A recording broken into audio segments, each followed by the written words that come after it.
You are welcome to my channel. Thanks for visiting.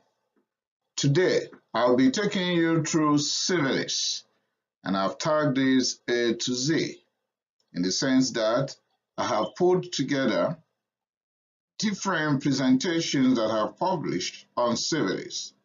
So, you will notice that as you move along, it's going to be broken into segments. At a point, I can still be greeting you, and at a point, I'll be rounding up.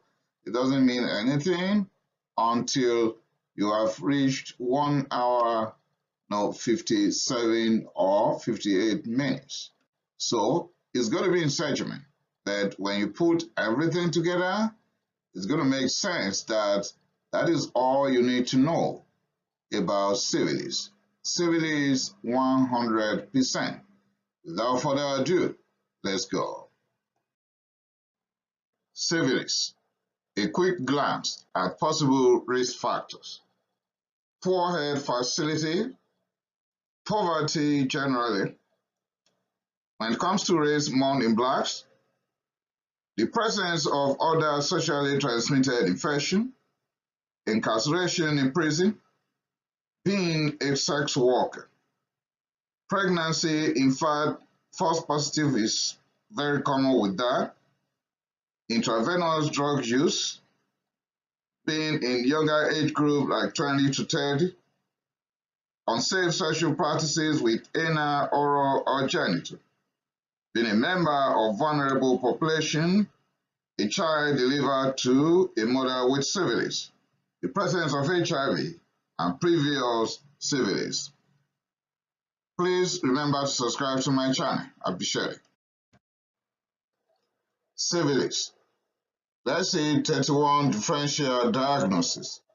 HIV, cytomegalovirus, herpes, sepsis, bleeding dyscrasia, multiple sclerosis, Kawasaki disease, scarlet fever, mononucleosis, brain tumor, hepatitis, Sturge-Weber syndrome, osteomyelitis, rheumatism or child abuse, chancroid lymphogranuloma venereum, condylomata acuminata toxoplasmosis, rubella or rubeola, Stevens-Johnson syndrome, psychosis, uveitis, arthritis, congestive cardiac failure, urethritis, renal failure, glomerulonephritis, or nephrotic syndrome. In the case of seizures, rule out other causes, and in the case of stroke, rule out other possible causes. Thanks for listening. Please remember to subscribe to my channel. I appreciate it. You may not know. You may have syphilis, you may not have it. Well, let's go through signs and symptoms of syphilis together. You are welcome to my channel. Thanks for visiting. Today, let's go straight into syphilis, paying attention on signs and symptoms alone. Without further ado, let's go. Let me just quickly take you through what you are likely going to meet here. The signs and symptoms will be in stages. The stages can overlap, but the stages will clearly define the severity of syphilis and may not necessarily follow a fixed pattern because it doesn't have to follow a specific timetable. For example, someone is already infected, but there may be no symptoms for decades. So for me to say that primary syphilis will likely occur when there is canker in 3 weeks post-contact doesn't mean it will necessarily be so in some other individual. But when that is the case, we define that as primary syphilis. It may be unnoticed, that is, the canker may be unnoticed and could be painless, could heal within 3 to 6 weeks, associated with regional lymphadenopathy. Don't worry, I'll talk more about that in a bit. While the secondary syphilis will occur in weeks after the primary canker would have been formed or seen or will be healing. Then this stage, the secondary syphilis, will involve formation of rashes that could be from trauma to the entire body, affecting the palms and soles, but will not be itchy. Also, we can reach a stage here with alopecia. Some will have muscle pain, and of course, the syphilis will now enter the system, systemic syphilis here with constitutional symptoms, fever, and the rest.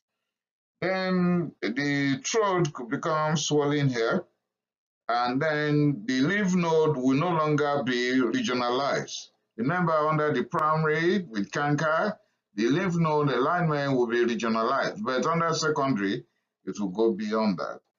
And one-like sores could be found in the mouth, in genital area, and so on. Without treatment, the above can relapse and overlap and continue to be occurring, and the secondary syphilis can last up to 1 year.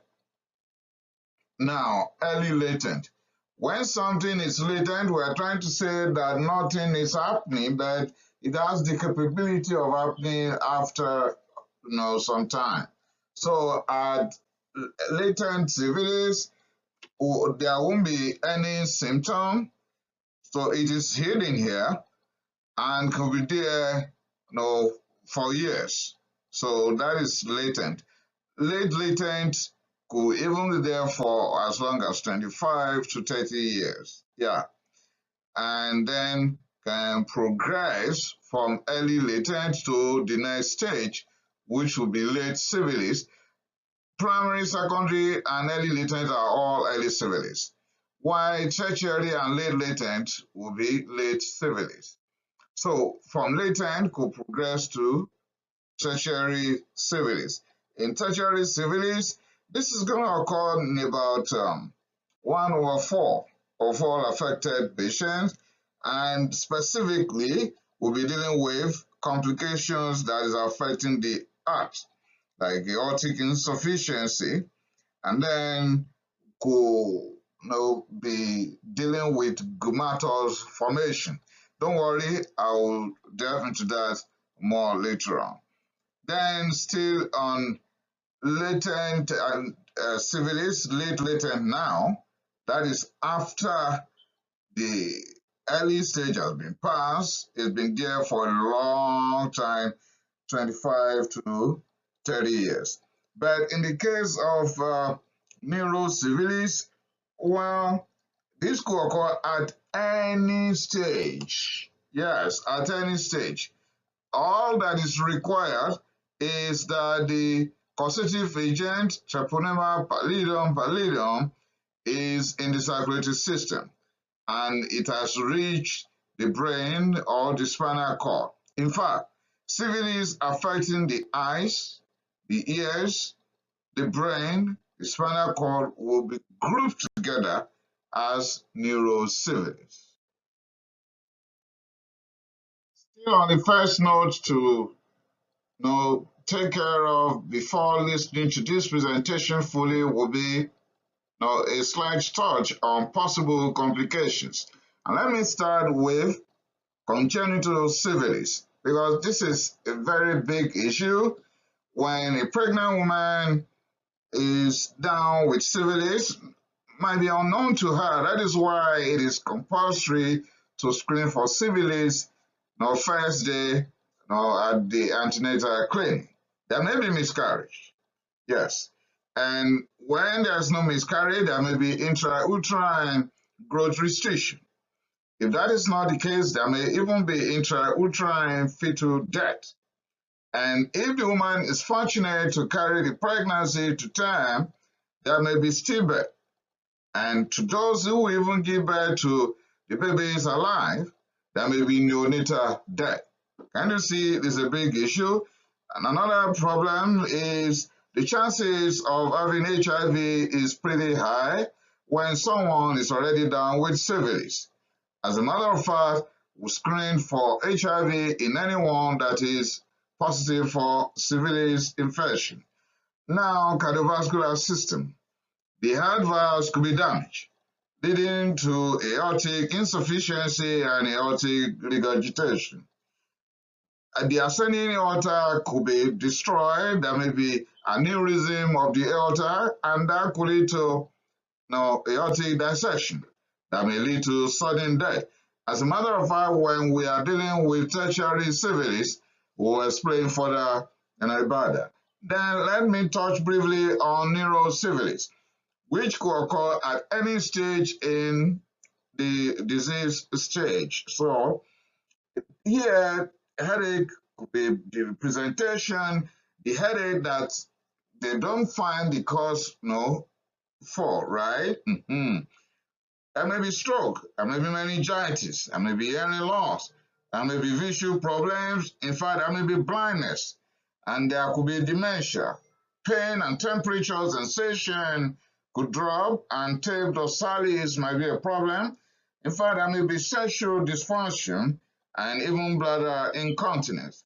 The fewer complications will include the canker that may heal on its own, and bones like gummatous formation that could be pig on the skin, the bones, the liver, and these may disappear on their own with or without treatment. But when you are even treating yourself for something else entirely, but you are using the correct antibiotics like penicillin if you are not allergic to it, or there's sensitization, or you're using cephalosporin, those ones could disappear without you even knowing you have syphilis. As we proceed, we'll be running into so many non-specific signs and symptoms when it comes to syphilis. That is why I have written it down. It's all over the map. It's all over the map. It's not so specific most of the times.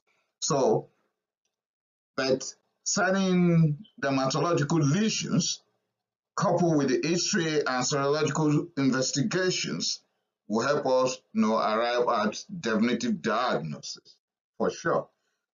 Some people can have syphilis because it might be asymptomatic.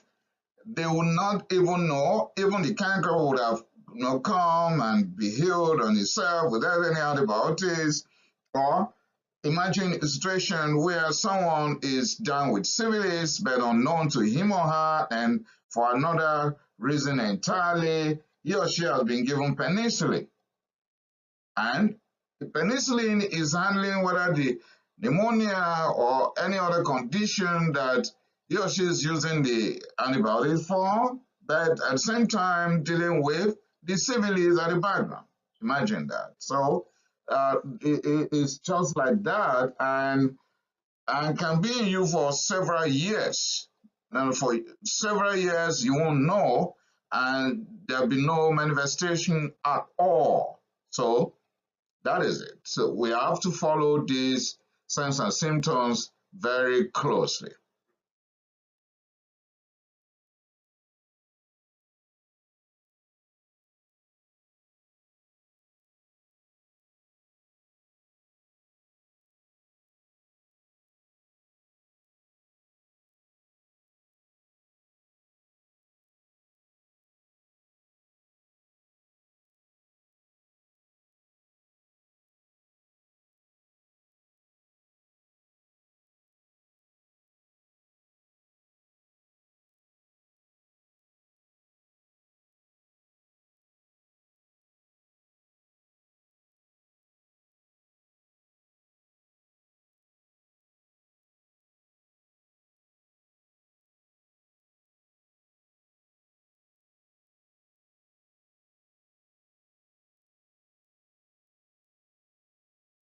Now, definition of certain terms will continue. The first term, as far as signs and symptoms of syphilis is concerned, will be the chancre. Here, we'll be dealing with the first feature of primary syphilis. This is where the journey starts from. This is a painless ulcerative lesion in most cases, fair to say, but sometimes it could be painful under certain conditions. If you look very closely, it will have raised indurated margin that will be very thick and very hard. And it will be found at the site where the causative agent, Treponema pallidum, had gained entry into this individual we are dealing with. So it's going to be found at the site of Treponema pallidum inoculation. If you look very closely at the regional lymph nodes, it will be enlarged. So it's associated with regional lymphadenopathy. It contains fluid that is pretty rich not in what we think we want, but rich in something that may help us in making definitive diagnosis. It's going to be rich in the spirochete, Treponema pallidum. If you swab that, you can have your dye field microscopy done. At the same time, that is a factor in transmission. Sure. So people can transmit transmit syphilis causative agent without even knowing that they have it, because the chancre is painless and it's not going to give them any trouble. It may heal on its own, even without any treatment, within 3 to 6 weeks. But let me drop this here. When people have this and they have another reason to take antibiotics, either penicillin or cephalosporin or even macrolides, and particularly if they take it for maybe some few days, it will handle whatever they are treating it for, like pneumonia, but they may be dealing with the syphilis at the background also. So that is why many times many people will have syphilis and it will go without knowing at all. It will appear after inoculation within 3 to 4 weeks. Most authorities will put it as 21 days. It could be found on genitalia mostly, but other sites are not immune to it. Could be found at anus, the lips, the pharynx, depending on the particular site through which the causative agent got into the system of the affected person. It is non-multiple many times, but may be multiple in immunocompromised patients, particularly those with HIV/AIDS. So it is not systemic yet. It is localized. And that is it with chancre.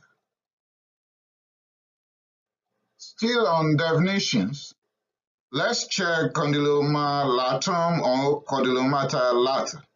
Then we'll compare that to condyloma acuminata. This first part, condylomata lata, is about syphilis. Is what's like. That's why it's been confused with acuminata, which is genital warts that is caused by human papilloma virus. So this condyloma lata is about syphilis, is benign. It's a benign growth found in early syphilis, specifically secondary syphilis, not in primary syphilis, but in secondary syphilis, not in late syphilis, in early syphilis, okay? It is benign. We don't expect it to give us anything horrible. It's painless. And of course, it's a skin lesion. It retains the color of the skin where it is found, or sometimes could be lighter than the regional skin that is become hypopigmented. It could then, like I said, is a growth, right? Like wax. It's wax-like. That is why it is being confused with acuminata, particularly if it is found in genital area. Okay, it could be found around the mouth also, not only in genital area. It could be gray to white in appearance. So that is that about condylomata lata. Now, condyloma acuminata is genital wax that is formed caused by human papillomavirus. But it depends. Well, don't let me dive into that. We will have another session for human papillomavirus later on, or cervical cancer, as the case might be. Still on definition of terms, let's consider gumas or gumata. They are the uncommon nodular granulomatous lesions that are rubbery with inflamed fibrous capsule and necrotic center. Let me quickly state here that when we find gumatous lesions in anyone with syphilis, then we've moved away from primary syphilis to tertiary syphilis. So it's not early part of the syphilis, it's the late syphilis, okay? It is common in people with decreased immunity, maybe as a result of HIV/AIDS, malnourishment, chemotherapy because of the cancer, or someone has chosen to be taking steroids indiscriminately or on disease-modifying anti-rheumatic drugs. Anything that can shut the immunity down can lead to granulomatous formation. It is mostly located in internal organs or the viscera, but could also be found on the skin and the bone. So it is irregularly shaped or spiraginous shaped, might be small, and sometimes could be large. Because this is a granulomatous lesion, it could be found in other conditions outside syphilis, like sarcoidosis, rheumatic fever, cat scratch disease, histoplasmosis, schistosomiasis, tuberculosis, leprosy, and the list goes on. But with the help of serology, we'll be able to do serologic tests and make diagnosis of syphilis. So when we pick this, then it is no longer something new. It is tertiary syphilis. Now, finally, on definition of terms, loose maligna will not be fully defined right now, but you just jump to the next slide. You will find a separate presentation on loose maligna, and that will explain everything. So don't let me waste your time about that. Loose maligna, meaning venereal plaque from Latin, and is the formal name for syphilis. It's a severe form of secondary syphilis. The type of patient will be severely immunocompromised patient, particularly those with HIV/AIDS, and might be with chemotherapy or steroids or anything that could suppress immunity. But it could be found in immunocompetent patients, although very rarely so. It is characterized by non-resolving skin ulcerative lesions, also with nodules, pustules, crusted papules, and plaques. It is located or could be found on the skin, mucosa, lymph nodes, liver, and spleen. Other names for it will be malignant syphilis, syphilis malignant precox, or rheumatoid syphilis. Thanks for listening. Remember to subscribe to my channel. From this point on, I'll be addressing the signs and symptoms specifically based on certain factors that will group anyone with syphilis into categories. Category A will include all cases under early syphilis, and that will include primary syphilis, secondary syphilis, and early latent. Category B will be about late syphilis, where we'll be talking about tertiary syphilis and late latent syphilis. While the last category will be category C, where we'll be dealing with neurosyphilis. Category A, remember, it's all about early syphilis, right? Let's start with primary syphilis. I will not waste your time again because I have defined everything about chancre. So I will just skip right now so that the next slide will explain everything about primary syphilis that is totally based on chancre. Okay, can go. Now, definition of certain terms will continue. The first term, as far as signs and symptoms of syphilis is concerned, will be the chancre. Here, we'll be dealing with the first feature of primary syphilis. This is where the journey starts from. This is a painless ulcerative lesion in most cases, first say, but sometimes it could be painful under certain conditions. If you look very closely, it will have raised indurated margin that will be very thick and very hard. And it will be found at the site where the causative agent, Treponema pallidum, had gained entry into the individual we are dealing with. So it's going to be found at the site of Treponema pallidum inoculation. If you look very closely at the regional lymph nodes, it will be enlarged. So it's associated with regional lymphadenopathy. It contains fluid that is pretty rich. Rich not in what we think we want, but rich in something that may help us in making definitive diagnosis. It's going to be rich in the spirochete, Treponema pallidum. If you swab that, you can have your dark field microscopy done. At the same time, that is a factor in transmission. Sure.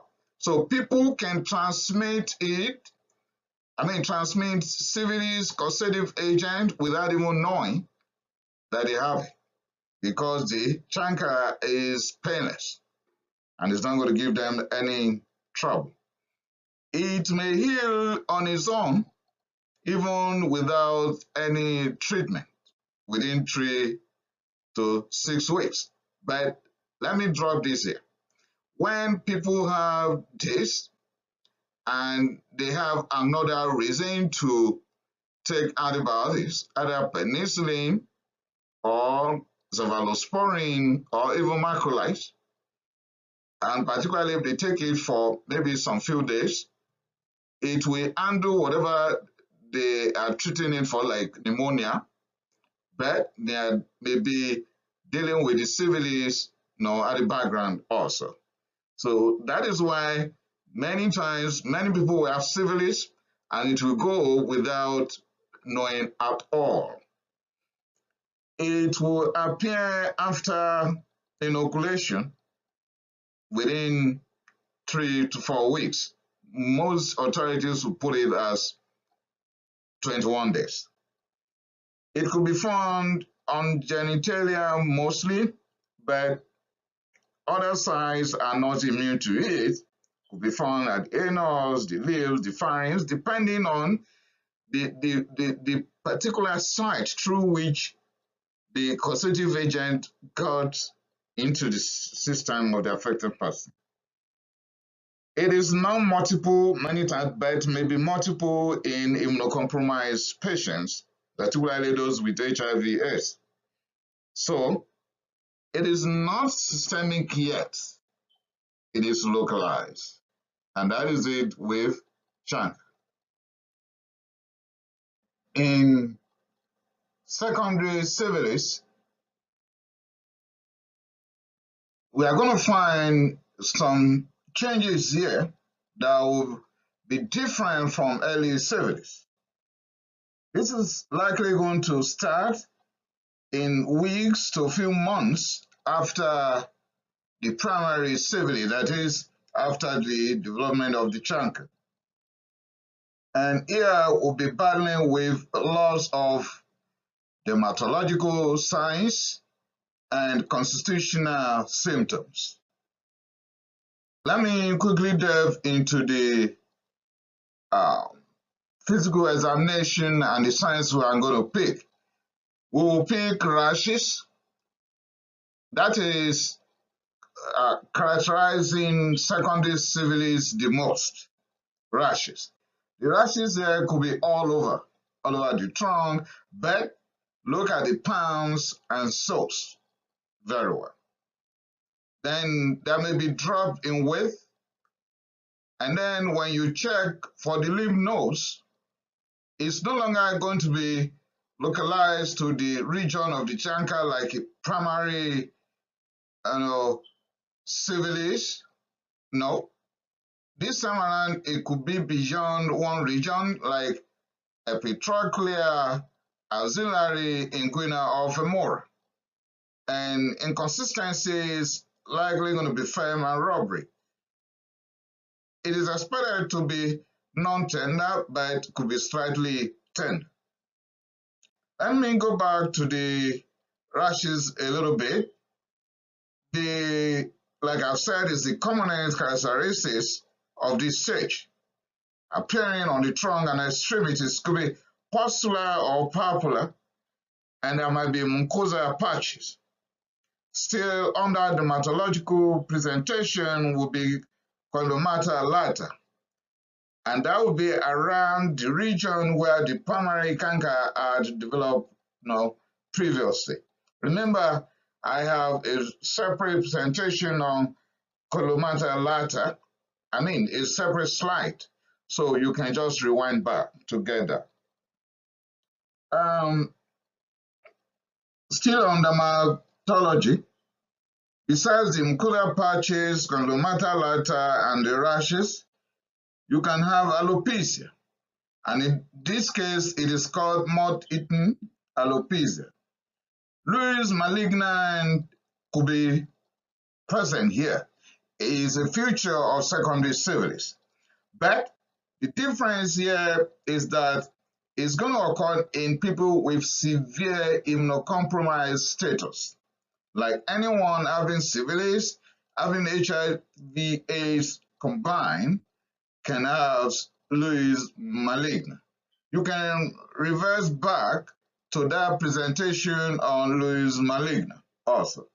It's going to be found in secondary syphilis, not in primary syphilis. So, many people would have developed chancre in primary syphilis and they won't even remember, but we're now dealing with systemic syphilis. So, some of those spiral sheath, Treponema pallidum, had gained entrance into the system. Now in the circulatory system, moving around the entire body. Then the other feature here is secondary syphilis can resolve on its own, even without treatment. And there's likelihood of relapsing syphilis at this stage, and that can occur even up to 5 years post first episode of the primary cancer. Now, let's delve into the constitutional symptoms. Remember, we have moved from localized early syphilis with cancer alone, now a systemic illness as certain. So there may be fever, malaise, anorexia. Some will have pharyngitis or sore throat. Some will have syphilitic hepatitis and can affect the bone, giving us joint pains, and that could be as a result of synovitis or variostatitis. Even gastrointestinal system is not spared because there may be gastrointestinal ulceration, and even the renal system can develop glomerulonephritis. The ocular system is not spared, and like when we get to category C with neurosyphilis, neurosyphilis might set in here with headache already and even meningitis, but we're still at secondary syphilis. And then the journey has not ended because this is systemic. The ocular problem might be so serious that the individual can develop anterior uveitis, or in some other people, posterior uveitis, and in some cases, it can spread across, giving us panuveitis. That will also be granulomatous. So, secondary syphilis, though category A, which is early syphilis, is systemic problem, is systemic illness. Under early syphilis, which is what category A is all about, now finally in that group is latent syphilis, early latent syphilis. In this case, Treponema pallidum is in the system. Serological investigations could be done and pick the antigen antibody titer, but there are no symptoms. Yeah, no symptoms. Serological testing can establish that there's no Treponema pallidum, but no symptoms. And this can occur early in the cycle, and the early that I'm talking about right now is within the first year of infection, within 1 year, within 12 months. Now, category B, we're talking about late syphilis, and we'll be touching tertiary and late latent here. Late in the sense that it is no longer early syphilis. So, the canker has come and healed, and what has happened after? Systemic problem or still localized problem? Find out. So, as late as more than 1 year to up to 35 years, then syphilis can still show up. After more than 1 year, up to 35 years post primary canker.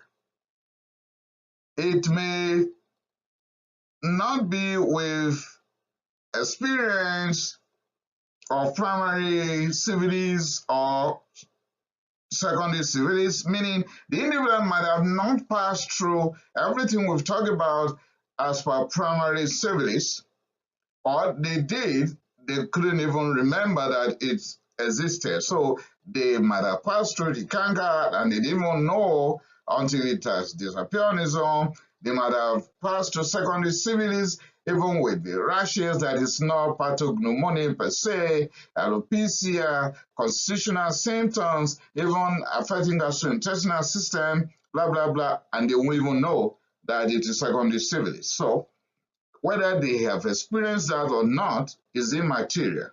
But what is important is that from the primary canker after inoculation, the Treponema pallidum has remained in the system till now. And the now that I'm talking about at this stage is greater than 1 year up to 35 years. So the systemic illness can affect any organ. But when it comes to tertiary syphilis here, the emphasis will be on cardiovascular system and glomerulus formation. Yes.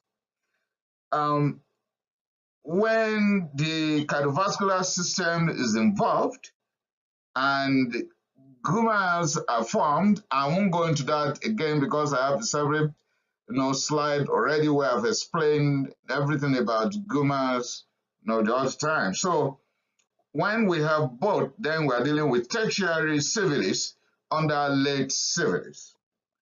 Now, let's delve into the cardiovascular system affectation the more.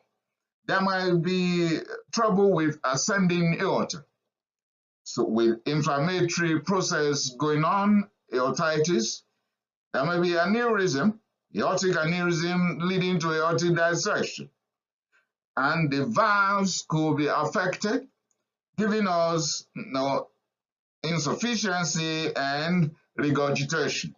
In fact, some will pick newly formed murmur as the clue to the presence of syphilis. Unfortunately, it's going to be late syphilis already. And like I said, I won't go back to glomerulus formation anymore, but another system that could be affected here is central nervous system. We'll go into neuro in a bit, and that will occur likely even greater than 2 decades. It can occur between 25 and 30 years after the first encounter with the syphilis, after the primary canker. Now, latent.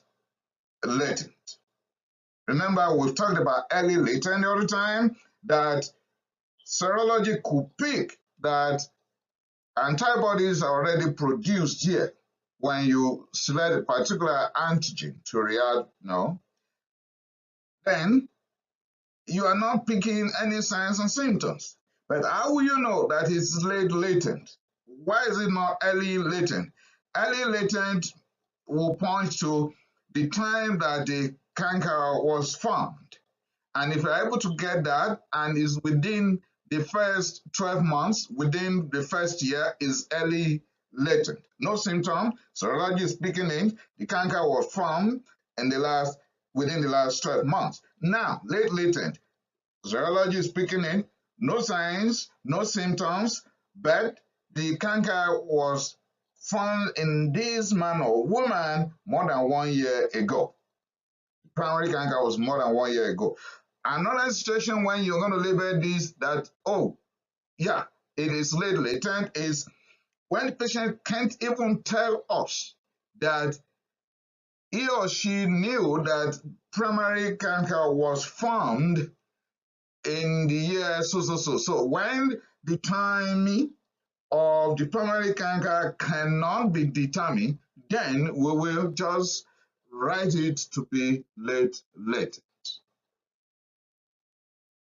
Now we're rounding up the last category, neurosyphilis.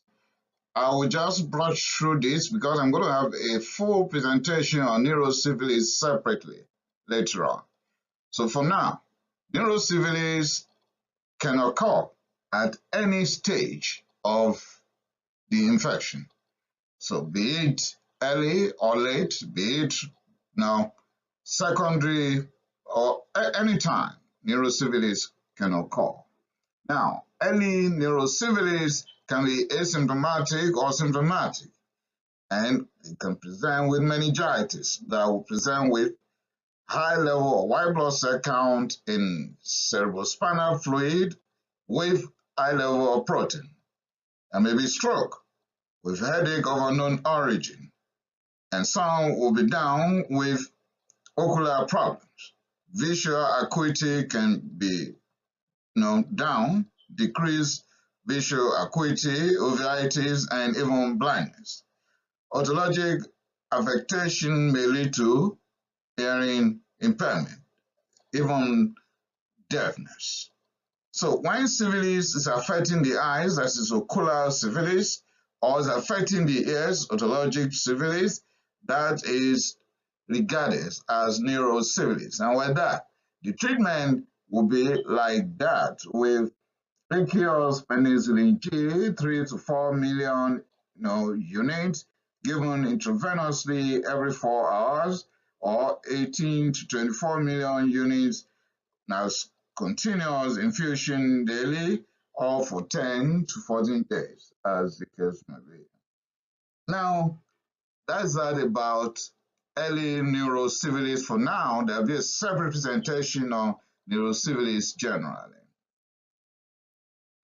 And lastly, still on neurosyphilis, like I've said earlier, can occur at any stage. Now, let's talk about the late just briefly. When it is late neurosyphilis, then the brain and spinal cord combined are suffering.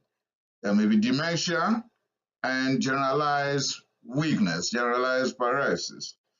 Taves dorsalis. Yes, Taves dorsalis. Watch my channel for a full presentation on that very soon. And there may be meningomyelitis. With that, I've come to the end of signs and symptoms of neurosyphilis. It's time consuming, but it was. Thanks for listening. Please remember to subscribe to my channel. I appreciate it. Nothing brings joy to any doctor more than making correct diagnosis, because that will help in the management. You're welcome to my channel. Thanks for visiting. Today, I'll be going through how to make accurate diagnosis of syphilis in asymptomatic, symptomatic, diagnosed in the past, treated in the past, undergoing treatment right now, all sorts of different cases when it comes to syphilis will be touched right here. Without further ado, diagnosis of syphilis. Let's go. Okay, let's go through this window to have an idea of what this presentation will be all about. Diagnosis of syphilis will take us to serologic tests the most. And here we'll be dealing with antibodies a lot. Blood as specimen, and of course, after lumbar puncture, we'll get cerebrospinal fluid. But it is noteworthy that at the beginning, I'm going to emphasize this, that there is no laboratory culture for the spirochetes, treponema pallidum pallidum. No microscopy culture and sensitivity test, no. We can obtain the fluid from the canker, condylomata later, and antepostus, and that will give us the chance or afford us the opportunity of having direct microscopy using dark field microscopy. Yes, we can do that, yeah. And some will go ahead with nucleic acid amplification test with nuclear chain reaction here. But we'll be talking more about treponema and non-treponema a lot. To some that will not be able to go through this while alive, because so many people will have syphilis and they won't even know. And syphilis might be responsible for death in them. Like some will even come down with dementia from syphilis, they won't even know. And they will just tag it as, Alzheimer's disease or whatever. So it might be syphilis. Some will have aortic regurgitation, aortic insufficiency, even aortic aneurysm, dissecting aortic aneurysm, all from syphilis, and they won't even know. Let alone going into congenital syphilis that could lead to miscarriage, intrauterine fetal death, growth restriction, even neonatal death, and they may not even know. But postmortem or autopsy can make that diagnosis after death. Well, with all these facts, in mind right now, let's go and find out how to make accurate diagnosis of syphilis. Why the need for an accurate diagnosis of syphilis? Well, most of the times, people that are even spreading it, they don't know that they have it. Could be asymptomatic for majority of the times and in majority of the patients. And even when it is symptomatic, the symptoms are non-specific, but the complications are dangerous. When we come to signs and symptoms, you understand how syphilis could lead to miscarriage, that is preterm labor, preterm birth, even stillbirth, even death of the newborn, that is neonatal death. Yes, syphilis could cause that. And syphilis could utter so many things in the body of affected individual, from affecting the heart, to the brain, to the liver, to the bone deformity, to the skin, and the list goes on. So it is important to know that this is syphilis because it is so easy to handle it. Just penicillin G. And if there are conditions when penicillin could not be used, we go for cephalosporins.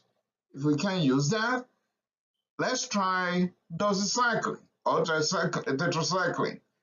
Although pregnant women could be excluded at that time, some will use azithromycin. So it's something that is treatable. It's a condition that is treatable. It should not be causing dementia later in life, blindness later in life, deafness, and all the dangerous things, destroying the heart and so on. Now, let's give credit to whom it is due. Wasserman in 1906 was the first person to describe fully the serological testing technique for syphilis. And we are going to be basing everything about definitive diagnosis of syphilis on that, besides the direct method, the dark field microscopy. Sometimes we're happy that, we've tested non-treponema, treponema, and the results are negative. It might be false negative if the condition is still early. So early onset of syphilis, before the antibodies are fully formed in the blood, it could be negative. Okay, and we might be having what is known as prozone, reaction, when the antibody is so large and the response is not fitting to what should be gotten, then the reaction is fitting to a false negative in prozone. When immune is overpowered, immune suppression might be due to HIV. The individual is on chemotherapy, is on steroids, disease-modifying anti-rheumatic drugs, or malnourished. The antibodies are not produced, then it will give us false positive, even though the treponema pallidum, the spirochete is right there. Then, if that is the case, we have a repeat testing to be double sure.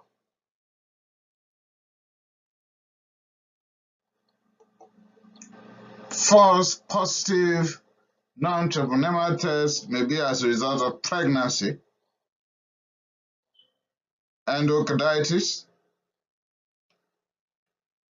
HIV/AIDS, liver pathology, someone who has just received immunization, those using intravenous drugs, febrile illness,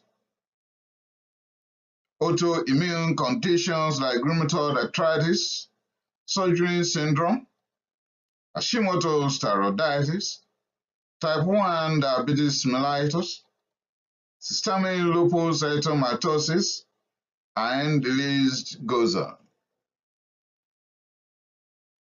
What is important to us is definitive diagnosis. So we take thorough history, thorough physical examination, but in this order or in reverse order, you could do non-treponema test first and then treponema after, but majority will now do treponema and confirm with non-treponema. Either way, whatever is obtainable in your jurisdiction.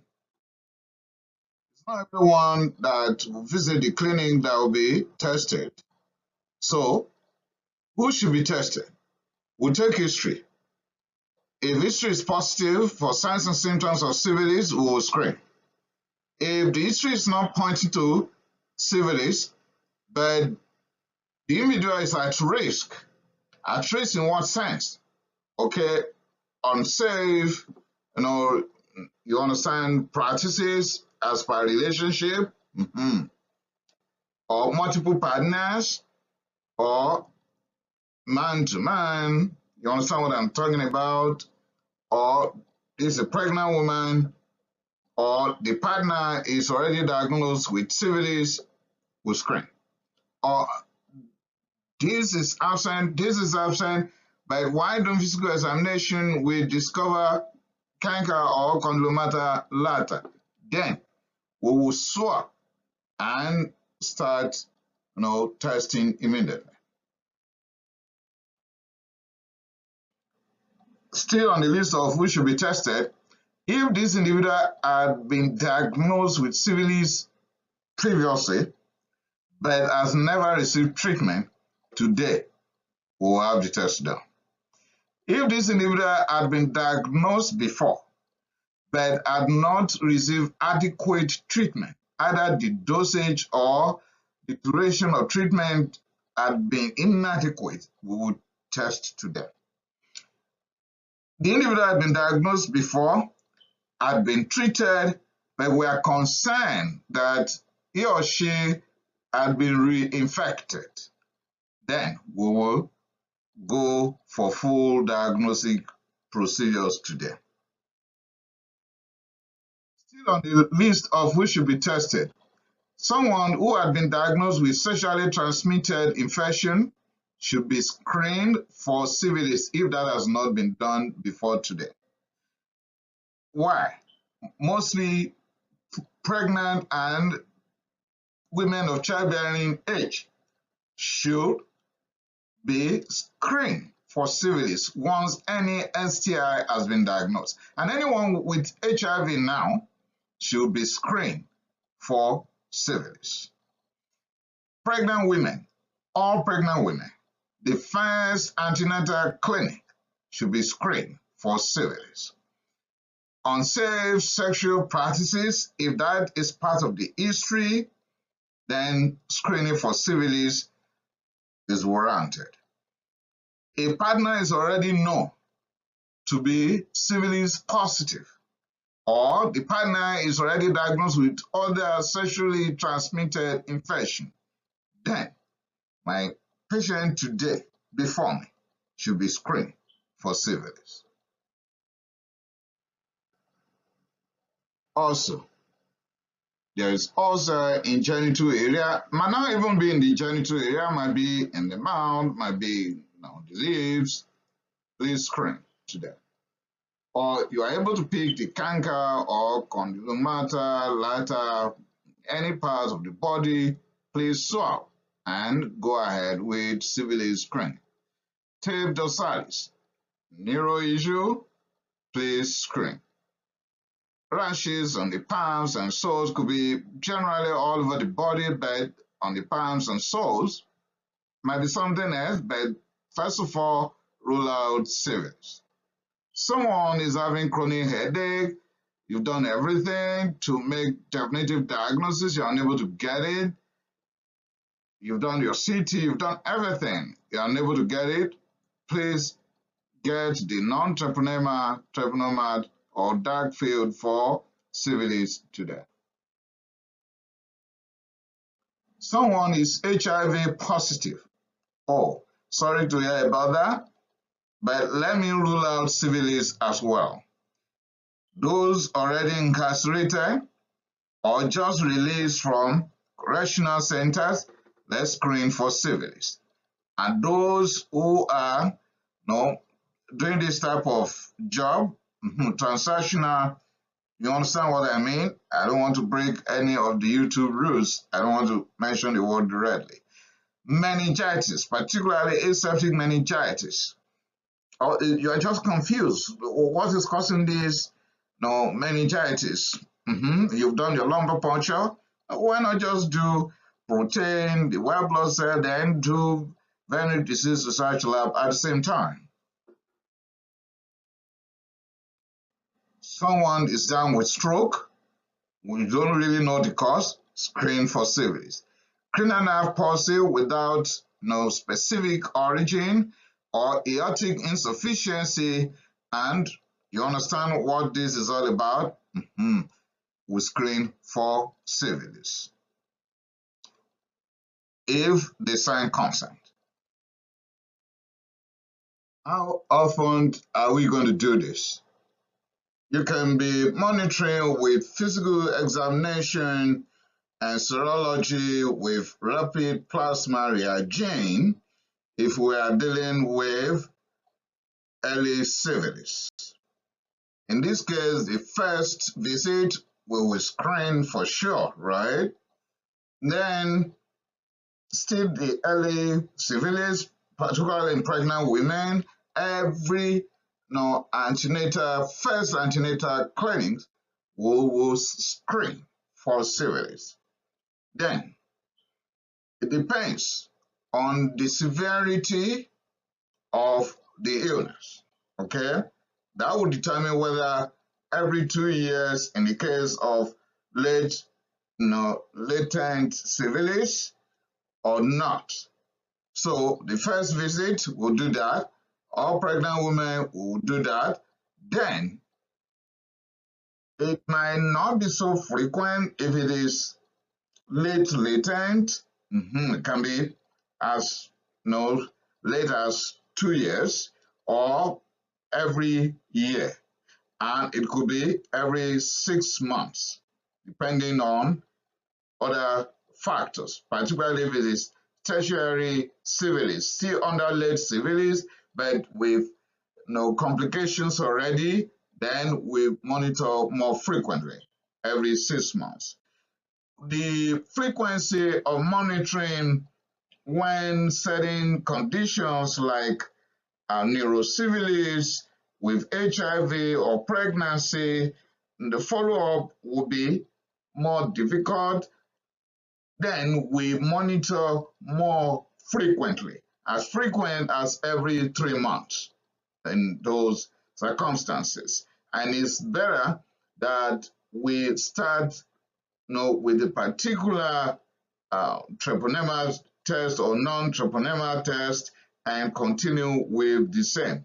Like if you have started with rapid plasma reagent, then the monitoring will also follow the same pattern.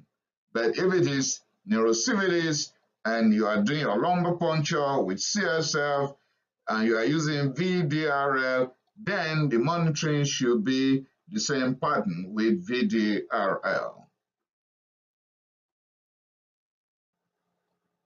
When it comes to the tests that we can choose from, let me start with microscopic culture and sensitivity. No culture when it comes to Treponema pallidum, the bacteria that is responsible for syphilis. No, the spirochete cannot be cultured in the laboratory. No. But we can depend on serologic tests. In this case, it will be treponema or non-treponema. And also, we are fortunate that we can have the direct method, where dark field microscopy will be pretty useful, and you will see the spirochete live and direct. Also, you can embark on syphilis health check. All these could be done, but no culture when it comes to Treponema pallidum. Now, syphilis health check. This is a form of rapid, quick antibody test for syphilis. The method is Treponema based. All you need is your finger, then you have a prick, and a small blood will be taken, could be performed anywhere by anyone with the skill. But it's not done universally because not many infectious disease experts will believe in it. Low sensitivity, low specificity. Well, the specificity is a bit high, but then it's not just what is done all the time. So don't waste your time on that. But just to let you know, that's a possibility. The non-terminal test will be rapid plasma reagent, veterinary disease research lab, and toluidine red unheated serum test. Trust. Trust someone? Trust your non-treponema test. Others will be nucleic acid amplification test, polymerase chain reaction for DNA, and of course the direct method dark field microscopy. I will talk more about each of these later on. Uses of non-treponema tests. Pretty helpful in reinfection. If you are suspecting someone has been treated but he or she must have been reinfected, then you embark on non-treponema. In monitoring of treatment, the reason why treponema will be unhelpful here is that anyone with antibody, treponema will pick the antibody for life. So you don't need it to monitor treatment. In late syphilis, with no appreciable drop in the titer value, then non-treponema will be helpful in monitoring. Then example here is rapid plasma reagent 1 to 64. Today is now 1 to 8, meaning your treatment is working. Non-treponema test in neurosyphilis. Honestly speaking, non-treponema tests in neurosyphilis with certain factors will be enough. You don't need treponema tests. Let me explain. Rapid plasma reagent could be used by some authorities, but VDRL, that is Veterinary Disease Research Lab, is better than RPR when it comes to neurosyphilis. So you do your lumbar puncture, you obtain your CSF, and you are going for the white blood cell count. Lymphocytosis is expected anyways, but remember that is not specific. And also the level of protein is expected to be high. Remember that is also not specific. So high white blood cell count, high CSF protein, then you do the VDRL and it's reactive. That is enough to make diagnosis of neurosyphilis. In addition, you may want to go home and have a good sleep. Don't need to bother your head. If you have the resources, do treponema test like the fluorescent treponema antibody absorption test. So that is enough for neurosyphilis. Like I've just stated just a while ago, that when it comes to the diagnosis of neurosyphilis, non-treponema with white blood cell count and CSF protein should be enough. So if VDRL is reactive and the white blood cell in the CSF is high with raised level of proteins, that is neurosyphilis. But if VDRL is non-reactive and you have raised white blood cell count with high level of protein in the CSF, you can go for treponema like FTA absorption. If VDRL is non-reactive and the treponema test is also non-reactive, though you are having a high level of white blood cells and raised protein in the CSF, that is not neurosyphilis. Let me spend 1 second again. VDRL positive, positive white blood cell, positive protein, neurosyphilis. VDRL negative, trepo was done, but trepo also negative, VDRL negative, trepo negative, white blood cell positive, protein positive, not neurosyphilis. You're in a center where you don't have, the serological investigation, all of them around, but you have, access to nucleic acid amplification tests. So you just swab the tanker or saw or the gomatos, you just swab the lesions. If you have a reactive NAAT, then that is pointing to syphilis. All you need to do next is go and confirm.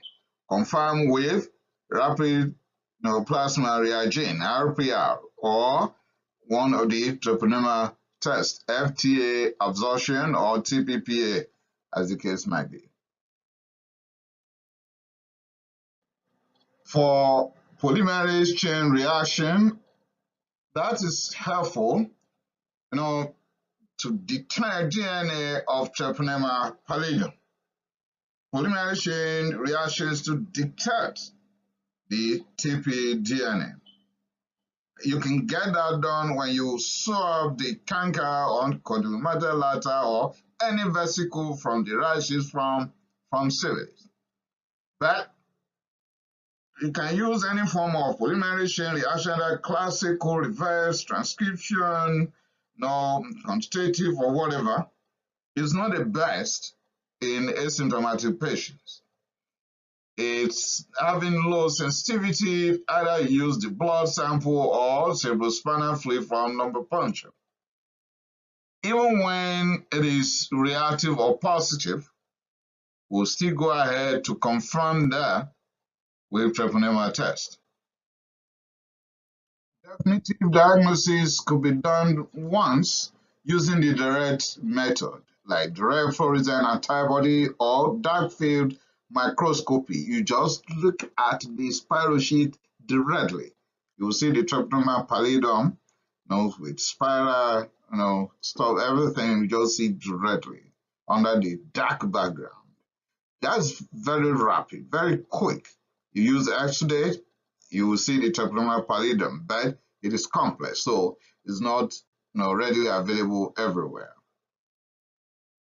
Now, the list of treponema tests. They use different antigens.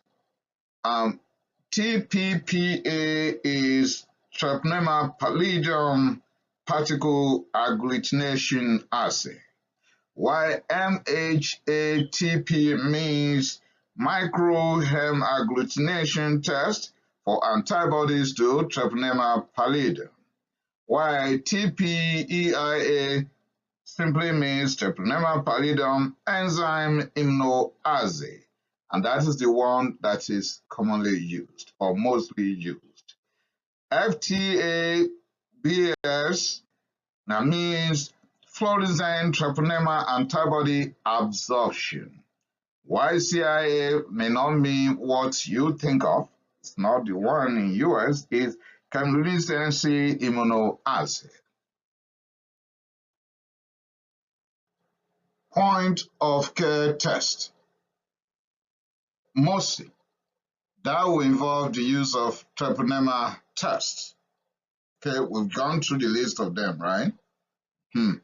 That would detect specific treponema antibodies. And what are we aiming at? We want to know if this individual had been exposed before coming to the clinic today. Okay? If it is non-reactive, it means no previous exposure before. Either reactive or non-reactive. Any positive screening, if it is reactive, should be confirmed with another serologic test. In this case, we'll go for non-treponema and mostly RPR, because majority will use VDRL for neurosyphilis. When we are faced with discordant non-treponema test reactivity and treponema, meaning if both are not following the same direction, if treponema is positive and non-treponema is negative, what are we going to do? What we can do is we will use treponema Another one that is directed at different antigens as away from the treponema used previously. If the outcome is again that non-treponema is negative and the treponema with different antigen is still positive, then we can be having our peace of mind. Probably it is a perfectly treated syphilis case. How about that? Let me explain. Once that antibody is in the system, it's going to be there for life. So treponema will continue to pick it, but the non-treponema will pick new syphilis infections. But if it is now negative and you are still suspecting syphilis because the person had contact recently, it might be that it is true. You might be right, but the new infection is at the early stage. Or you are not sure of the contact with syphilis, you are just suspecting what's going on in this life. It might be that other diseases are present.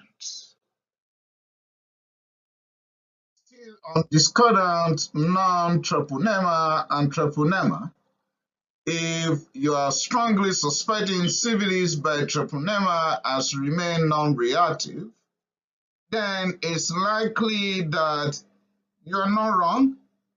Yeah, the syphilis is there, but the immune system of this patient cannot just react, and that's why we're not getting antibodies. So the immune system might have been overwhelmed. Profound immune compromise. For example, in HIV/AIDS, chemotherapy, steroid use, disease-modifying anti-rheumatic drugs like Remicade, overwhelming malnutrition, and so on. It is likely that the antibodies are not yet built up because the immunity is down.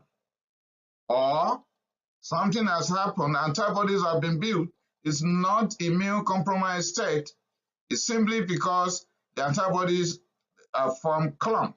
So we are now at a zone known as prozone. In what order are we going to do all these things? Now, we have a lot of things to do, right?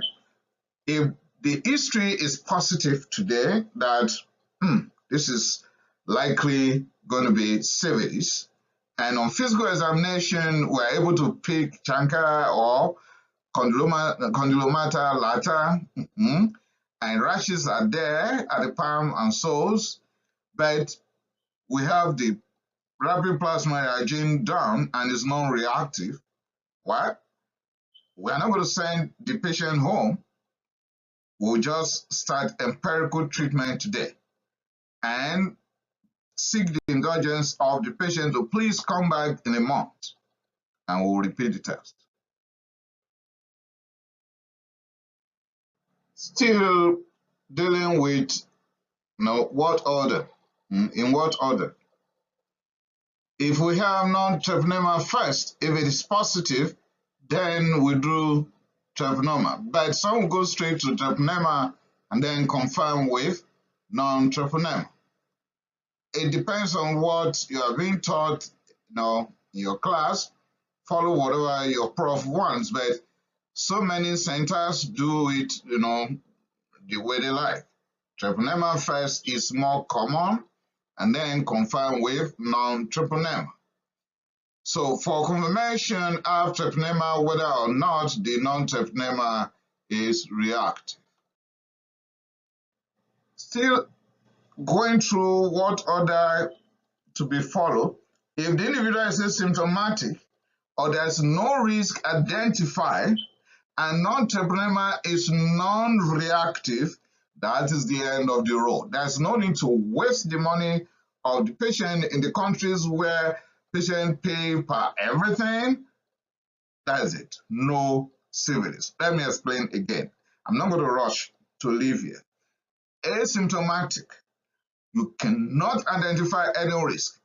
The patient has been truthful to herself, himself, and yourself that no contact in any shape or form. You have your suspicion, non-treponema done is non-reactive. There's no need looking for confirmation. You can start with treponema. Like I said, medical student, start with treponema and later use non-treponema RPR to confirm with, or you confirm with another treponema targeting a different antigen antibody reaction. Like if you start with TPPA treponema and you want to confirm with another, you can use FTA absorption. But majority will just use treponema and confirm with another, serological test, non-treponema, RPR mostly. But when it is neurosyphilis, you can start with treponema and confirm with Veterinary Disease Research Lab, VDRL.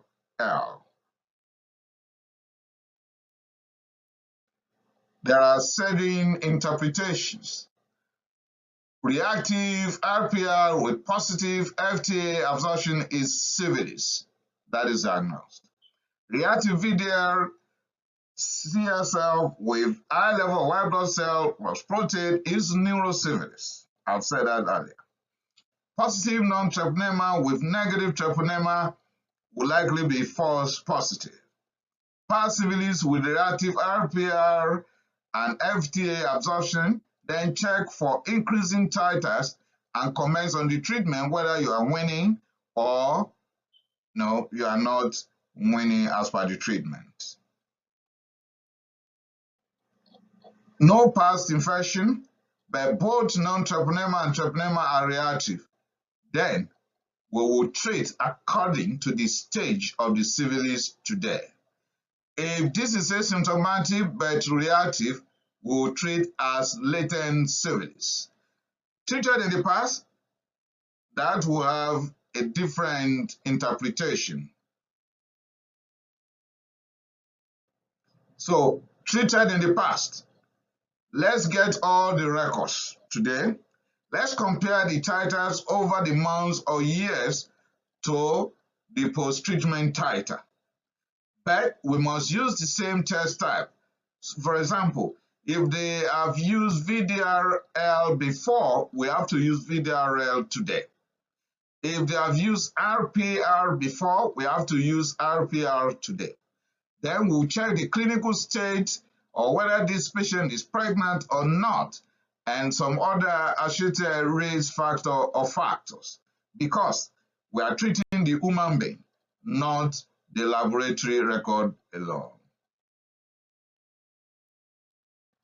Still on some possible interpretation, this individual had been treated in the past, treponema will remain positive for life. Non-treponema should be dropping in titer values as the months and years will pass. If non-treponema is increasing in 4-folds, then we are dealing with syphilis again, regardless of the treatment in the past or now. The non-treponema after a time will wane and become non-reactive over a time. But treponema will remain positive for life. If non-treponema is reactive and treponema is also reactive, then query the following. Number one, is this full syphilis diagnosed? Okay. If prior history of syphilis is in this same patient and RR is positive with maybe TPPA, then what is happening clinically? We have to check for the physical examination clinical state of this individual and then compare the ratio of the titer to what it was at the beginning. Then embark on our treatment appropriately. But if both are positive like this, it may be false positive, like in certain conditions, like autoimmune conditions, Nobel or yours. If non-treponema is positive and treponema is negative, it's likely going to be false positive. And I will not waste the time. Please check, rewind back, check again. I've stated false positive conditions. And what I'm going to do here, we'll let the test be repeated in 3 months. Some will choose 6 months, but the clinical state will determine. If the clinical state is bad, you don't let the patient go untreated. With that, I've come to the end of this presentation on how to make accurate diagnosis of syphilis. Thanks for listening. Check my other presentations on this channel. I appreciate it. Please remember to subscribe. I appreciate it. Syphilis can determine the outcome of your pregnancy and how long your newborn baby will be. Without further ado, let's have a look. You are welcome to my channel. Thanks for visiting. Today is all about syphilis in pregnancy. Without further ado, let's go. Note the following. Cases of pregnancy and syphilis is rising, just as congenital syphilis cases now is not declining. The effects of syphilis in pregnancy are quite devastating. The causative agent is a bacterium, a spirochete, but to be precise, it is Treponema pallidum pallidum. Many people will be familiar with Treponema pallidum, but Treponema pallidum has 3 subspecies. So we have to be precise when it comes to the causative agent. Treponema pallidum pallidum is the subspecies that is responsible for syphilis, because another Treponema pallidum endemicum is responsible for Bergel or endemic syphilis, while another Treponema pallidum bettenii is responsible for yours. So as of today, what I'm dealing with is Treponema pallidum pallidum, responsible for syphilis. Epidemiologically, I don't need to waste my time here. Syphilis is found worldwide. The risk factors, if you click on this very link, that will take you to the associated risk factors. Now, how will a child yet unborn be infected? The mother could be infected through blood transfusion, sexual intercourse, or contact with any exposed lesion. Just exposure to lesion containing Treponema pallidum pallidum could serve as the route or sort of transmission. And that would be by having the contact, Treponema pallidum pallidum having contact with the membrane of the new host, or just a cut in the skin and then be able to penetrate into the circulatory system of the host. So when the mother has acquired it through any means, then the fetus will become infected by vertical transmission. The incubation period is expected to be between 10 to 90 days, but mostly within 30 days. But if there's a large Treponema pallidum pallidum at once, the incubation period can be shortened. The vertical transmission will be from placenta and to the circulatory system of the fetus and also the amniotic fluid. But we should note that the treponema pallidum can be in the mother for years, and she will keep transmitting it to her offspring. At childbirth, there's that likelihood of transmission as well. And also, if the newborn is being breastfed immediately and the canker is on the breast, then it's possible, through that means also.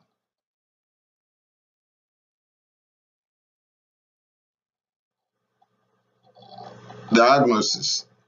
Let's first of all talk about screening. Antepartum screening is expected in all pregnant women worldwide. And this is going to take place at the very first antenatal clinic, very first one.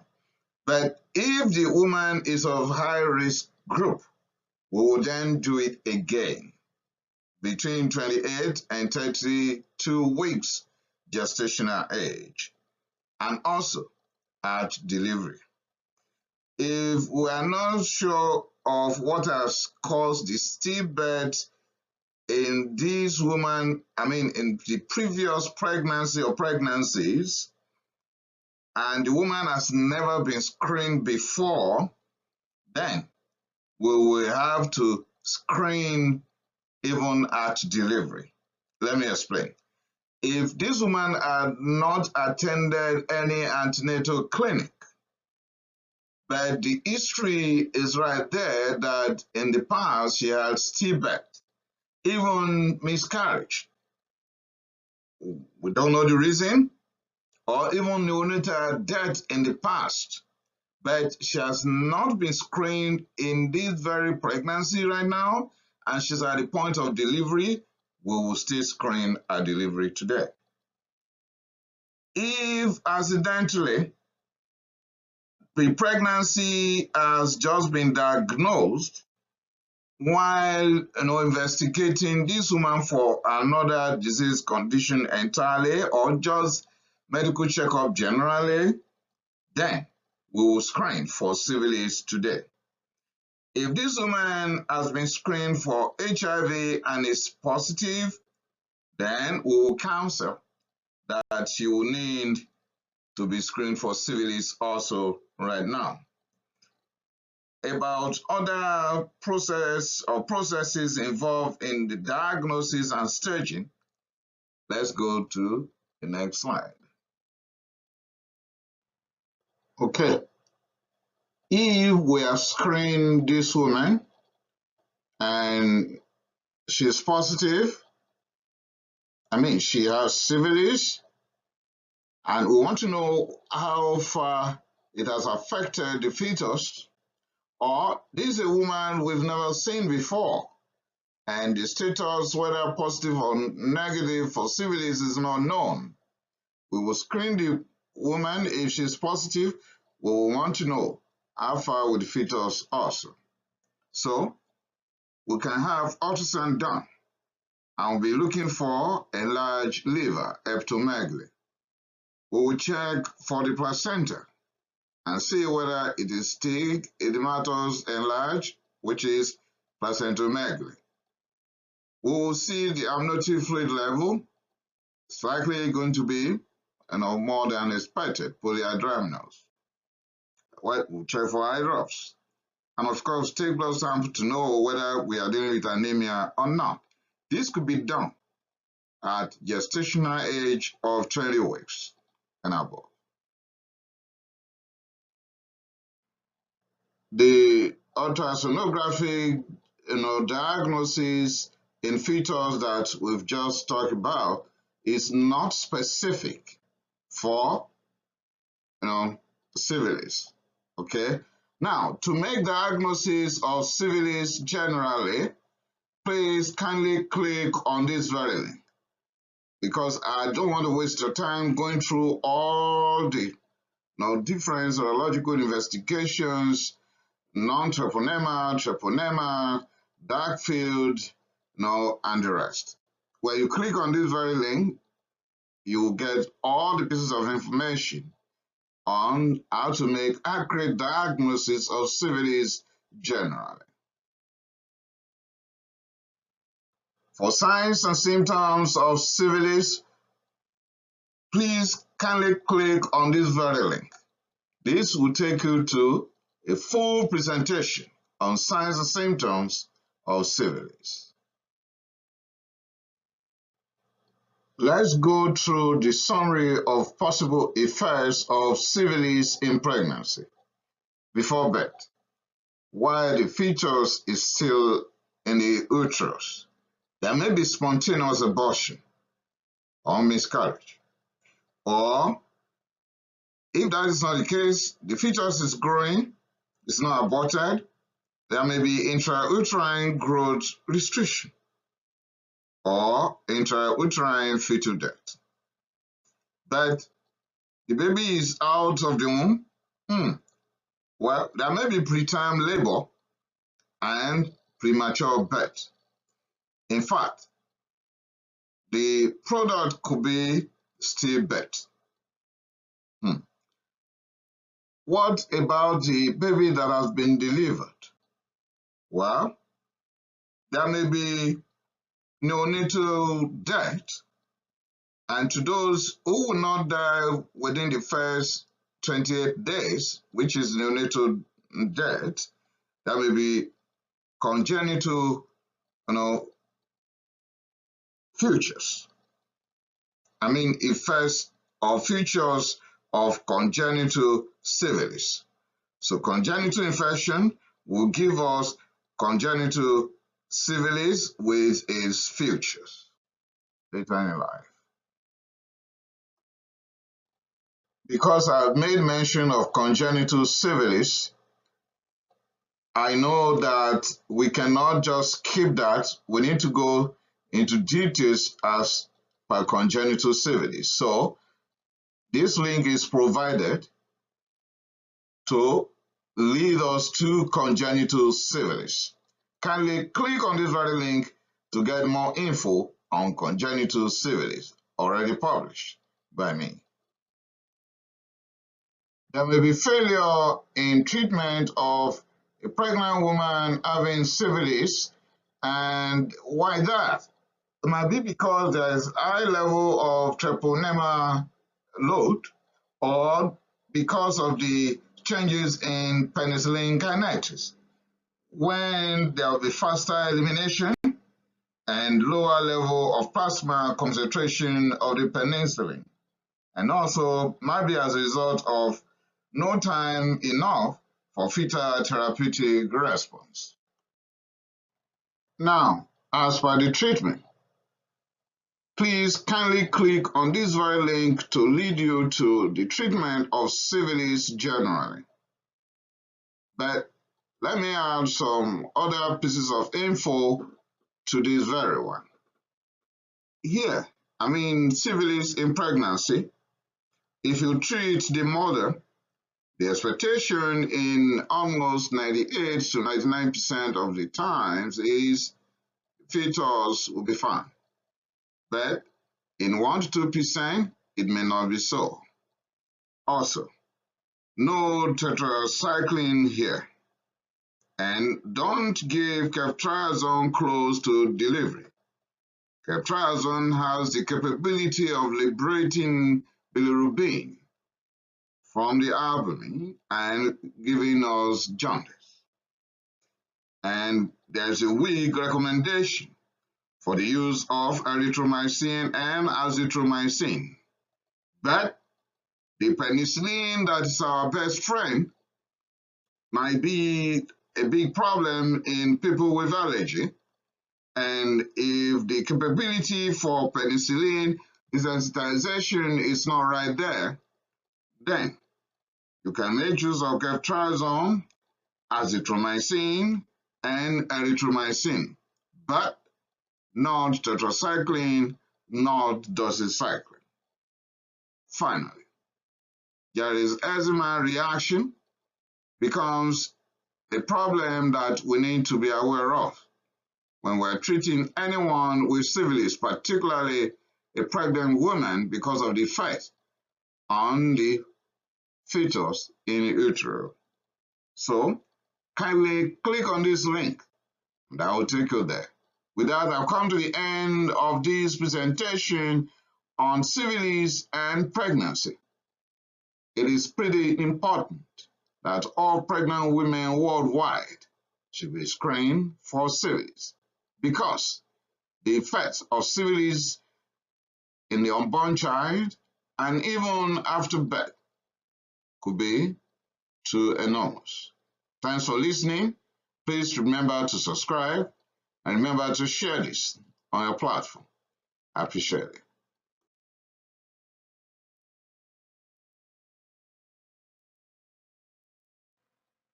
You are welcome to my channel.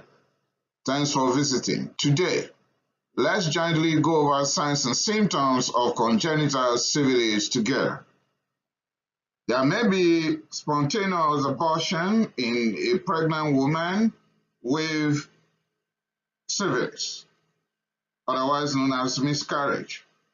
If that is not the case, it may progress to intrauterine growth restriction or intrauterine fetal death. There may be preterm labor. Preterm labor, and in that case, you are going to have premature birth. When you check the placenta, it may be enlarged, and the umbilical cord may be inflamed. When you weigh the newborn, there may be low birth weight. Hydra fetalis is a possibility. Even the delivery could be that the child will not be alive, stillbirth. And to those who will be given birth alive, there may be neonatal death.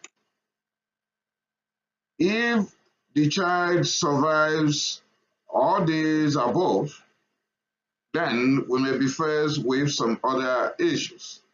Issues such as, and not limited to, nephrotic syndrome, anemia, malnutrition, failure to thrive, generalized lymphadenopathy, fever, hepatomegaly with or without jaundice, snuffles, which means civility granitis. There may be a rash that could be maculopapular or pigmented, found on the soles of the infant.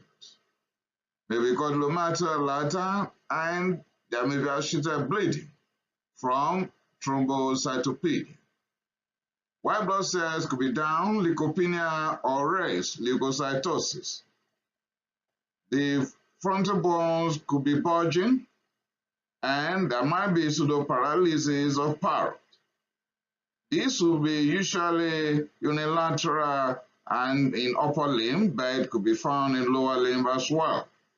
It is secondary to pain that is associated with the bone lesion. The orthopedic radiological features could include pericytis, sawtooth metaphysis, and ophthalmological issues could include keratitis, papilloedema, optic atrophy, glaucoma, loss of eyebrows, cataract, or even blindness. The eye could suffer myocarditis, and the teeth could present with Hutchinson teeth that will be widely spaced and smaller than normal teeth. The gastrointestinal system is not spared because there may be associated rectal bleeding with necrotizing enterocolitis, in addition to malabsorption. The mouth may present with perforated palate, and rages could be found around the mouth that present with cluster of scars or perioral fissures. The skin is not left out of the trouble with possible gums, and neurologically there might be neurosyphilis. As a matter of fact, it is expected that we do lumbar puncture in any child with congenital syphilis to rule out neurosyphilis, regardless of the stage in the mother. When we do lumbar puncture, the CSF could present with reactive venous disease research lab with increased white blood cell count and increased protein. Acute syphilitic leptomeningitis is a possibility. The child could also present with seizures or stroke, but we might have to rule out other causes of seizures. Chronic meningococcal syphilis could present in various forms. Progressive hydrocephalus, cranial nerve palsy, neurodevelopmental delay or regression of the same. There may be intellectual impairment and cerebral infarction. The trouble has not yet ended because respiratory system could present with pneumonia or pneumonitis, and some children will actually go into frank respiratory distress. Like you can hear me now. Some children born to pregnant women with syphilis will have jaundice with sensorineuria hearing loss. With that, I've come to the end of signs and symptoms of congenital syphilis. Just a brief look, a brief glance. Thanks for listening. Other facts about syphilis are right here on my channel. Kindly check. I appreciate it. Now, the treatment of syphilis. You're welcome to my channel. Thanks for visiting. Today is all about the treatment of syphilis. Our understanding of the treatment of syphilis will be enhanced when we know how the diagnosis of syphilis could be made. This link will provide the pieces of info about that. Also, the signs and symptoms of syphilis can be found here. Now, we must understand that penicillin is the main agent that we need here. Therefore, the history of allergy to penicillin is very important. Desensitization will be very helpful. As a matter of fact, I'll be talking more about desensitization separately. However, just briefly, even with desensitization, we need to get our rescue agent at hand. Probenecid will be helpful at the point. And probenecid, in addition to the penicillin G that I'll be using, will give us synergistic effect because probenecid will prevent the excretion of penicillin, giving us more level of penicillin in the plasma. You have an infectious condition and you need to use penicillin, but you are allergic, like penicillin is the best choice for syphilis. Well, don't worry, you can be desensitized. This could be done by an expert, and that could take place in the hospital or clinic, but rescue agents must be at hand. They can try per oral or intravenous route. They will start with slow dose, increasing it gradually until the expected dose is reached. But if there is immediate hypersensitivity reaction like anaphylaxis, Stevens-Johnson syndrome, toxic epidermal necrolysis, or erythema multiforme, it must be stopped and never again. It is not forever. If you stop using the penicillin after you have been desensitized, after some days or weeks or months, your allergy could return. But the better alternative is use another medication if it is available. Thanks for listening. Remember to subscribe to my channel. I appreciate it. Now, let's start choosing. If we are dealing with early syphilis, that is primary, secondary, and early latent, we can use penicillin G benzathine. Here, we are going to go for 2.4 million units, and that will be given intramuscularly once. But if the case is tertiary syphilis or late syphilis, then we will still use the same penicillin G benzathine given intramuscularly at the rate of 2.4 million units, but that will be once a week for 3 weeks. Now, if we are faced with neurosyphilis, instead of benzathine penicillin G, we will use Achios penicillin G. And this time around, it will be given intravenously at 3 to 4 million units every 4 hours for 10 to 14 days. We may choose to give it by continuous infusion, and in that case, we'll give 18 to 24 million units every day for 10 to 14 days. Some authorities will go for the same penicillin G, but this time around procaine, and they will give that intramuscularly at 2.4 million units once daily. They will do something different by adding probenecid at the rate of 500 milligrams per hour 4 times daily for 10 to 14 days. In other words, we will use these 2 medications each day for 10 to 14 days. All this will be applicable if we are faced with neurosyphilis. We have to be careful when we are dealing with different brands. Bacillin LA is okay for syphilis. The Bacillin CR is not okay for syphilis. There may be failure in treatment of a pregnant woman having syphilis, and why that? It might be because there is high level of treponema load, or because of the changes in penicillin kinetics. When there will be faster elimination and lower level of plasma concentration of the penicillin, and also might be as a result of no time enough for fetal therapeutic response.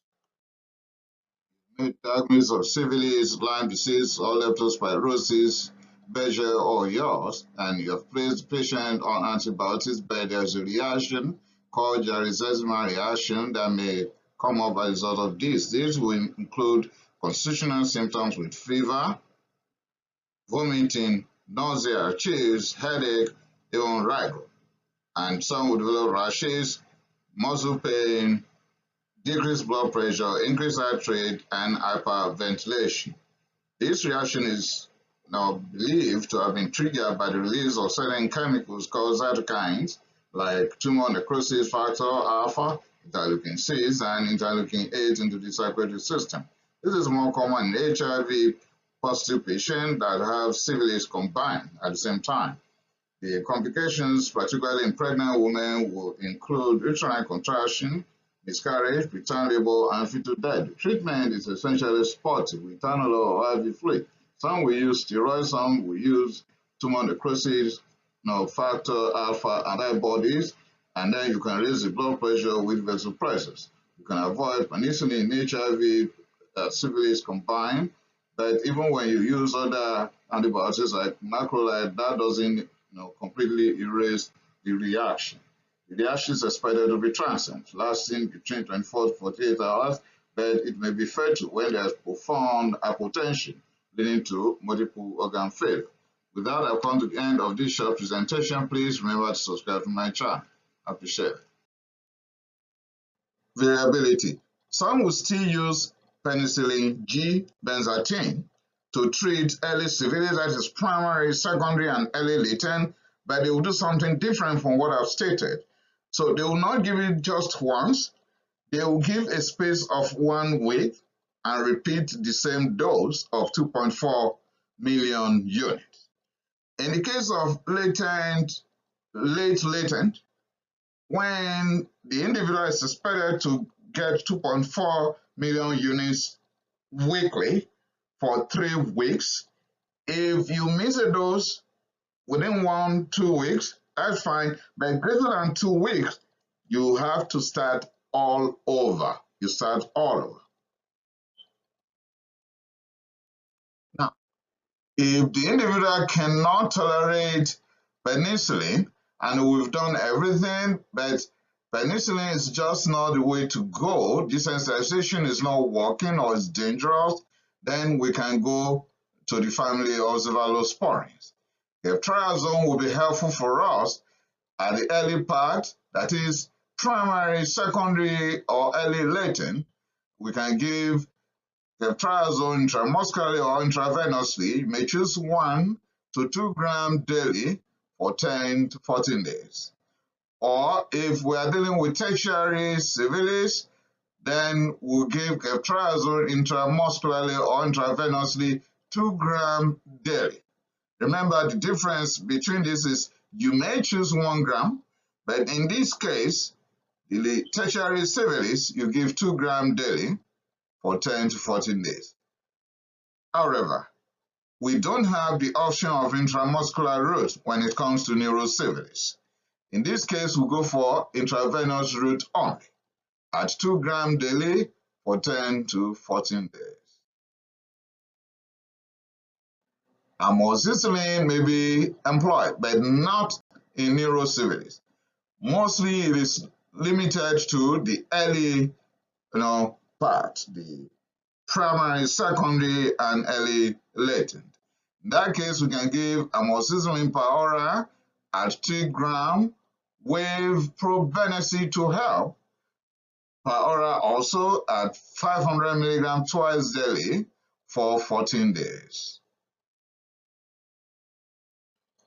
Doxycycline could be used, but not in pregnant women. So doxycycline will be helpful not in horrible syphilis, not in neurosyphilis.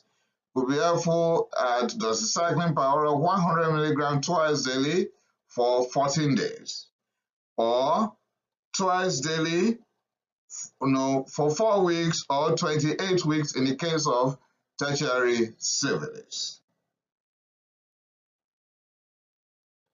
The last option here will be azithromycin. That is the very last option. If we cannot use penicillin, we cannot use ceftriaxone, doxycycline is contraindicated, we can grab azithromycin. At least we will not be looking at the affected person unattended to. So per oral 2 grams start will be the last option. Please, you can ignore what I've stated here.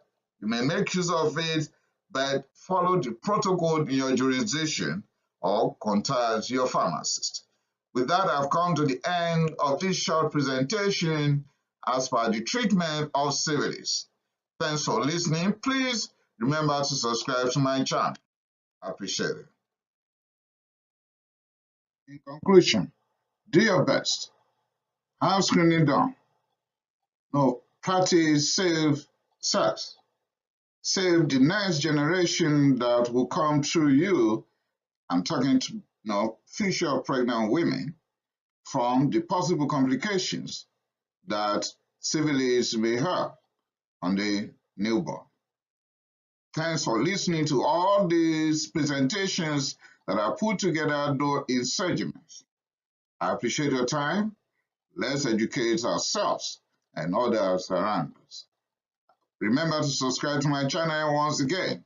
Remember to share this on your platform. I appreciate it.